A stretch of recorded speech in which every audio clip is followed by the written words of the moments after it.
This is an Aprilia RS457, one of the coolest new beginner sport bikes on the market today. And in this video, you're gonna get a comprehensive review of what I think about this machine. I purchased this bike about a month ago to give away on yammynoob.co. And today is actually the very last day you have to get entered, so don't miss your chance. Click that link down below and you can get 100x entries for every dollar you spend. It's a great deal, you're not gonna wanna miss it. And become a member, support the show, and you'll rack up your entries that way too. I've been riding this motorcycle a lot around town. I've done a lot of twisty road riding with it, gotten really to understand what this machine is all about. And today I'm gonna render a final opinion and verdict on the RS457. Let's start with the star of the show, the 457cc parallel twin with the 270-degree crank, making about 48 horsepower and 32 foot-pounds of torque. That is an A2 license requirement for this machine. This is a global market bike built in India, sold all around the world, and it's designed to comply with that A2 licensing restriction. This category has been creeping up in displacement ever since the mid-2010s, and it seems that this middle 400cc category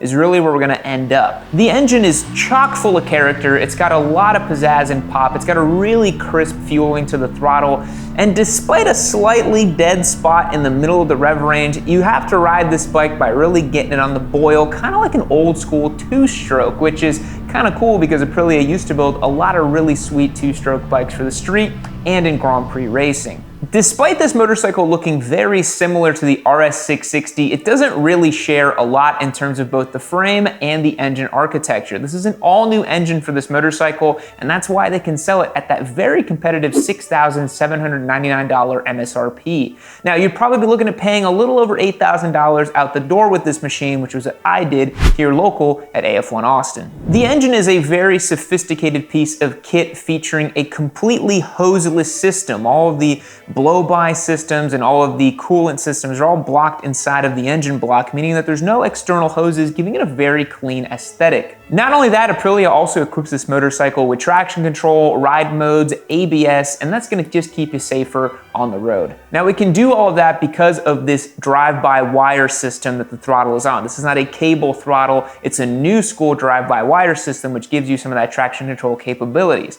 Now, philosophically, do I think that a motorcycle with 48 horsepower needs traction control? Not necessarily, but this is the bleeding edge of performance beginner sport bike stuff, and on track and on road, a little bit of TC can definitely help beginners who may be a little bit too ham-fisted. Because this motorcycle really elicits you to ride it in a very ham-fisted kind of way. This motorcycle has a pretty high seat height at about 31.5 inches. The other bikes in this category are a little under like the 31-inch mark, and Ninja 500 is a 30.9. And it's got these wide handlebars that are raised up a little bit from the triple tree. It's a relatively comfortable position, but you can definitely tell the motorcycle's goading you to flick it hard into corners and get full gas when you hit your apex. Aprilia has engineered a lot of fun factor on this machine. It feels tall, it feels flickable, it feels fun and peppy, and it's the closest thing to a real sport bike that we've ever seen in this entry-level category, and that's largely due to the fact that this thing has an aluminum twin spar frame.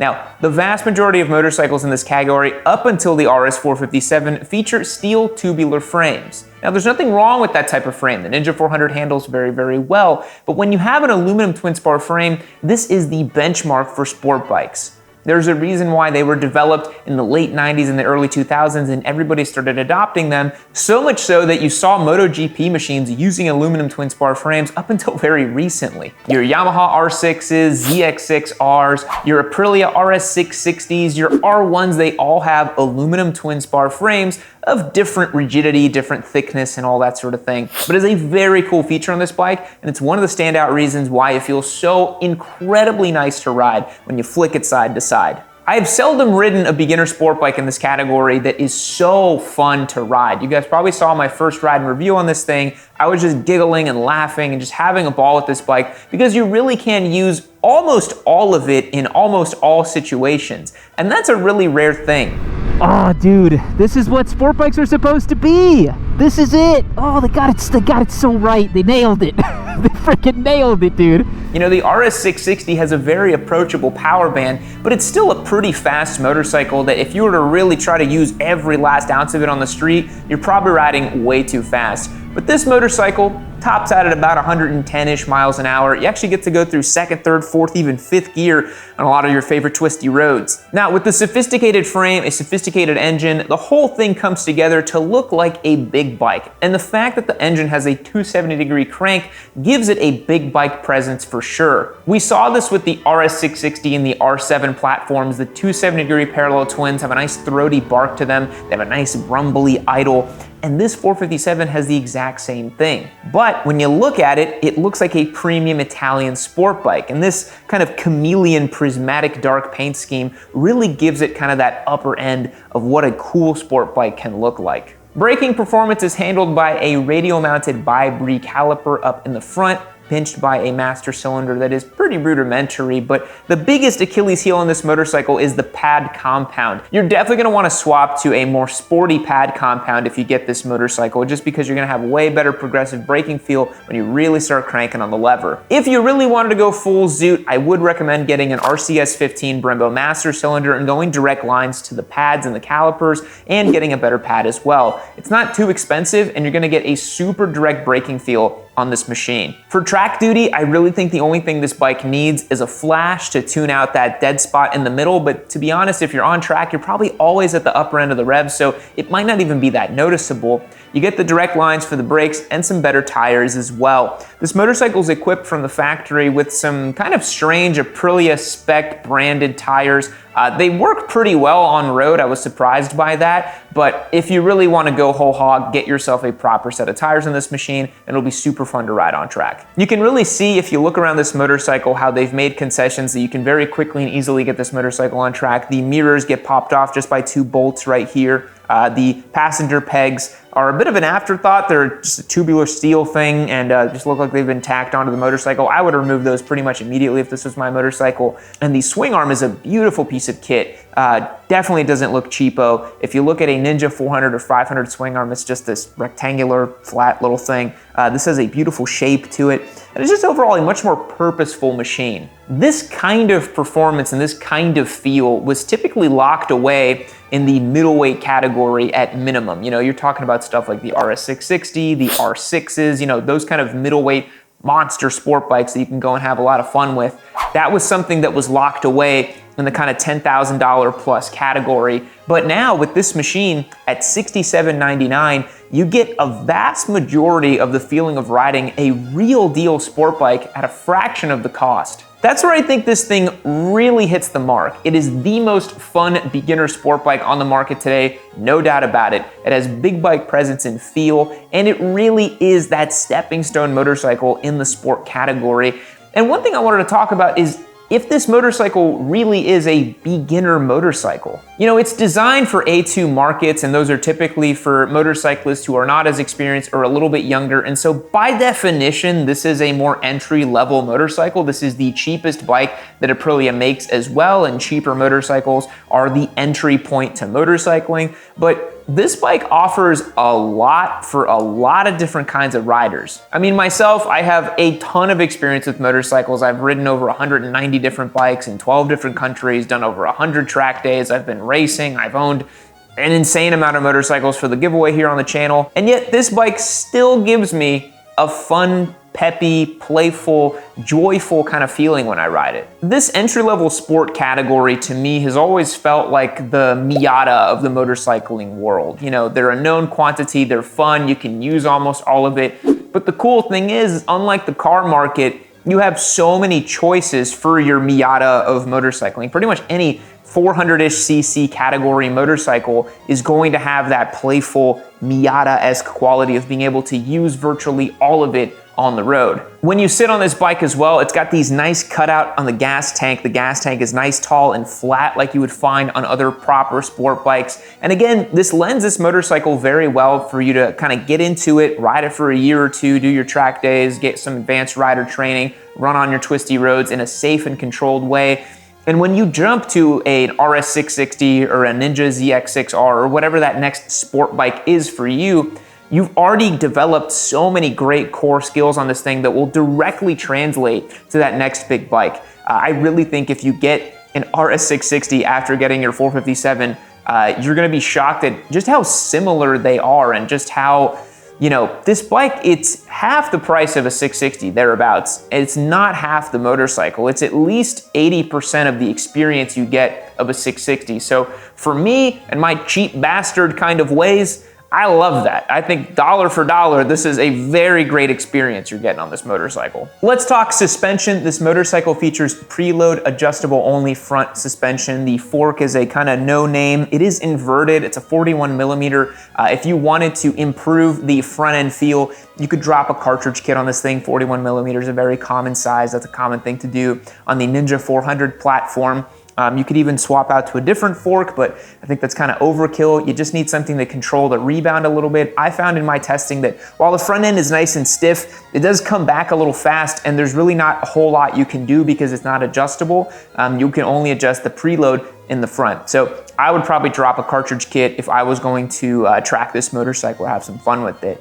The rear of the bike is a monoshock, not a linkage style system. It bolts directly to the swing arm. You could probably fit, I would wager to guess, like RS660 spec rear shock would probably fit on this motorcycle. Don't take my word for it, but I had an RS660 as a giveaway bike a few years ago, and I looked at this shock and I was like, boy, they look like about the same size. The RS660's rear shock is adjustable for rebound and preload, but this one's only adjustable for preload, being a more entry-level model. But you can absolutely find an amazing rear shock for this bike. You just have to get the type that bolts directly to a swing arm and not a linkage style system. Make sure it's the right length and make sure it's the right spring rate for your weight. I will say for me, I dialed this motorcycle in for my weight. I set the sag at the rear for the preload, and I just adjusted the front just a little bit, and I found it to be perfectly adequate for road riding duty. Again, when you really press on the front brake, I just felt the rebound was a little fast for my liking. I would have liked if it came back a little slower. That's just a personal preference thing. But again, you get a suspension unit that can be adjusted for that. It'll be right as rain.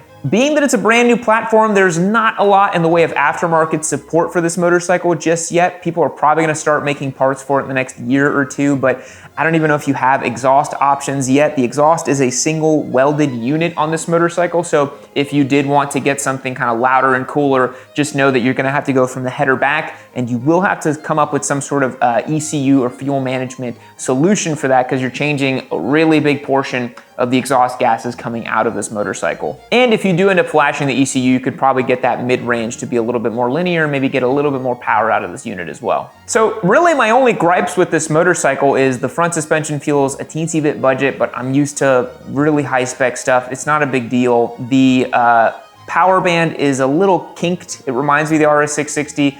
If that bothers you, you might want to get it flashed. It really didn't bother me very much. You just have to work around it. You know, you have to remember that if you're under 4,000 RPM and you ask for a bunch of gas, it's gonna wait, and then really kick up the power. Just keep it higher in the revs like you would a real sport bike, and it works beautifully. I think the fueling is ultra crisp. The look out of the dash is really premium. The overall motorcycle design looks fantastic. It looks like a real deal Italian sport bike. It sounds like a real Italian sport bike. I feel like the RS457 really doesn't give up a whole lot. It's a super fun motorcycle, really great option for beginner riders. But again, it is the sporty one. If you want something to ride around town a bunch and you want to do long distance with it, this probably isn't the best fit for that job, but you can certainly still do it. No cruise control on this model. You'd have to get a throttle lock cruise control, which not a big deal. I've done that on plenty of motorcycles. But I would wager that this motorcycle, it's more fun, it's more peppy, it's more playful, it's more sophisticated than virtually every other contender in this category. I think you just have to maybe ask yourself, are you willing to bet on Aprilia quality and reliability? It's been something that has gotten a lot better in the last couple of years and is largely overblown. It's kind of a meme online at this point of like, oh, Aprilias don't work right and this and that. I'll tell you what, I told you guys this in several videos. I would much rather gamble on Aprilia build quality and reliability than CF Moto's build quality and reliability. I'll certainly take an Indian-built Italian motorcycle over a Chinese motorcycle. So yeah, this is a really strong motorcycle. I really like it. I really dig it. I really got along with it very well, and I would wager it's a 9.2 out of 10. It's a super fun motorcycle, really great option in this beginner sport category, and I had a lot of fun with it. And I really think that if you get some sticky tires on this, man, you could just, you can already humiliate bigger bikes with this motorcycle on your local twisty roads. You can just charge the braking zones with this thing. It's got an adjustable brake lever, by the way, so you can make sure that matches your reach to the bars and reach to the lever. But yeah, you can embarrass big bikes all day on this thing. Put a sticky set of tires on it, get an exhaust, get a flash, go and embarrass bigger bikes on track too. If you go out to a really big track like COTA, you might have a hard time embarrassing those big bikes just because you have so much room for horsepower to come into play, but tighter tracks, this bike is a monster. It's a ripper. And it really makes me wonder if Aprilia is going to release a Tuono 457. I feel like that's a no-brainer at this point. And then you'll really have a more useful, fun, upright ergonomic style motorcycle for your everyday street riding. And maybe if it comes in a little bit less expensive than this motorcycle, that's even better too. So really dig the RS457, really had a ton of fun with it. Make sure you tune in on the channel for the next couple of days. We're launching our next giveaway bike literally in 2 days from now, 3 days. I think next Monday is when we're launching it. This Aprilia RS457 is the last day you have to get entered to win it is today. So if you caught this video on this launch day, you are very lucky. Head over to the website, get yourself 100x entries for every dollar you spend. Thanks so much for watching today's video. Truly do appreciate it. We'll catch you in the next one. See you later. Boys, you've made it to the end of this video. There's no more content, but there is a vast catalog of Yami Noob content you can keep watching. And in fact, if someone in the comment section could actually crunch those numbers and tell me how long you could continuously watch Yami Noob, I would love to know. It's probably months, if not years. And while you're at it, go to yaminoob.co and get signed up to win this RS457. You guys already know what's going on. You know the deal. If you're a longtime fan of giveaway bikes, head to the site, get entered to win. Keep watching Yami Noob.